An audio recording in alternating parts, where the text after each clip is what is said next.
Bonjour, je m'appelle Mélanie et aujourd'hui je vais parler d'un sujet très intéressant et très important de savoir l'existence.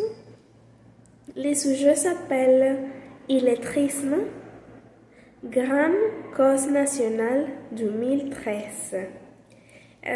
Ces sujets sont deux textes. Ces deux textes sont d'un auteur qui s'appelle Abdul dans 2013. Donc, premièrement, qu'est-ce que c'est l'illettrisme? Bon, l'illettrisme, c'est basiquement quand une personne ne peut pas écrire ou lire.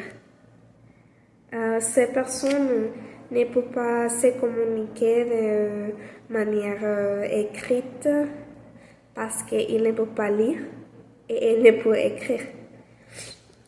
C'est une chose très alarmante parce que 2,5 millions de personnes en France sont considérées comme qu'ils sont illettrés. Bon, comme j'ai dit, les personnes qui ont l'illettrisme sont personnes qui ne peuvent pas lire ou écrire ou calculer choses très faciles de mathématiques.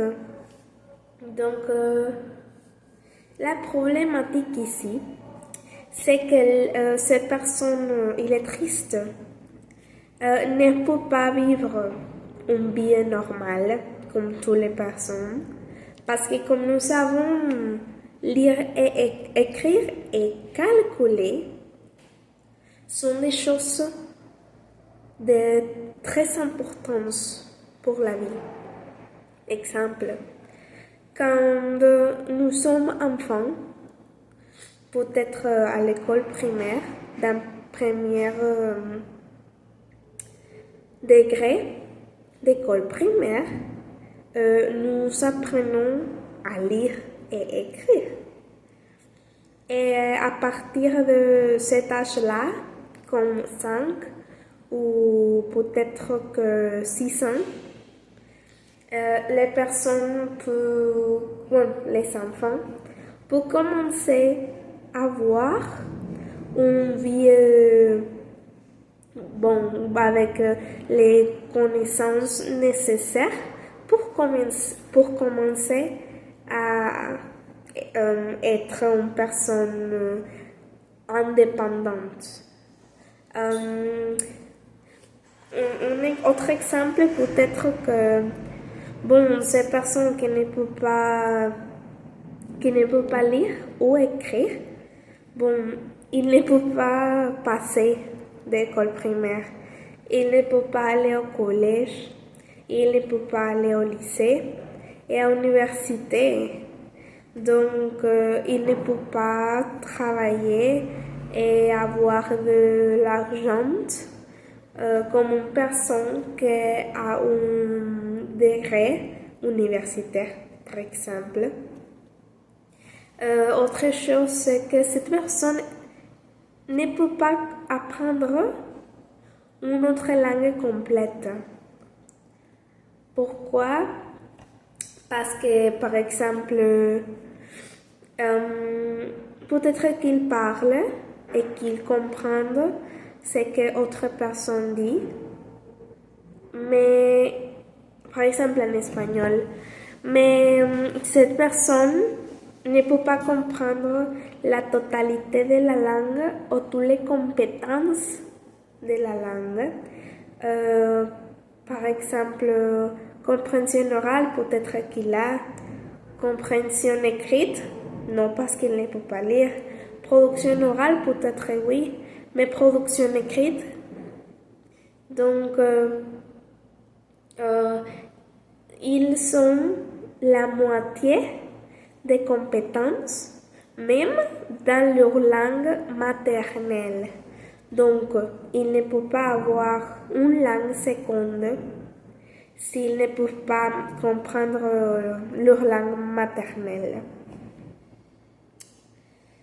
Ok, donc, à mon avis, l'illettrisme, c'est une chose qui doit préoccuper aux personnes. C'est une chose que c'est alarmante.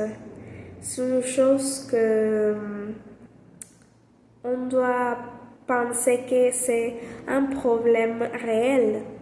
Peut-être que nous ne sommes pas proches d'une personne qui ne peut pas lire ou écrire, mais comme je dis, c'est une réalité. 2,5 millions de personnes en France. Donc, c'est une chose réelle. C'est une chose réelle et à mon avis, c'est une chose alarmante, comme je dit déjà.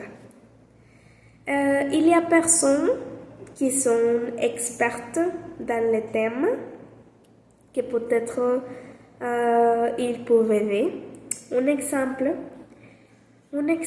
c'est les sociologues. Il est expert dans l'illettrisme et il sait des techniques pour pouvoir aider cette personne. Autre chose est triste parce que c'est dans tout le monde. C'est dans tout le monde, de toutes les personnes autour du pays pour être en train de passer pour ces choses difficiles. Mais je pense que si les personnes sont réellement intéressées à se développer dans la langue maternelle, peut-être qu'il peut faire. Ou s'il n'a pas les ressources pour le faire, comme j'ai dit, il y a personne, heureusement, il y a personne qui aide à ce type de personnes avec cet illettrisme. Autre chose importante que j'ai dit, c'est que ces personnes sont personnes dépendantes. Sont personnes qui ne peuvent pas travailler, ne peuvent pas conduire, ne peuvent pas marcher sur la rue parce qu'ils ne peuvent lire. Et comme ils ne peuvent lire, ils peuvent être perdus ou peut-être qu'ils ne peuvent pas trouver une direction. Donc c'est difficile parce qu'ils sont personnes dépendantes d'autres personnes qui peuvent lire et écrire. Autre chose, c'est que dans le monde actuel, dans le monde technologique par exemple, nous pouvons envoyer un message, par exemple, et lire un message et tout ça. Et cette personne, ne peut pas communiquer, se communiquer par message. Cette personne ne peut pas écrire une lettre.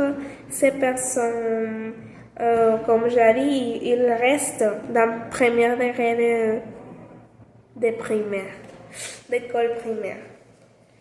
Donc, comme conclusion, l'illettrisme sont personnes qui ne peuvent pas lire, qui ne peuvent pas écrire, ou qui ne peuvent pas calculer choses faciles de mathématiques.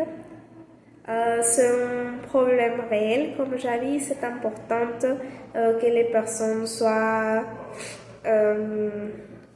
qu'ils sachent tout ce qui se passe, et il y a beaucoup de difficultés. Mais oui, à mon avis, c'est une chose difficile pour ce type de personnes. Merci.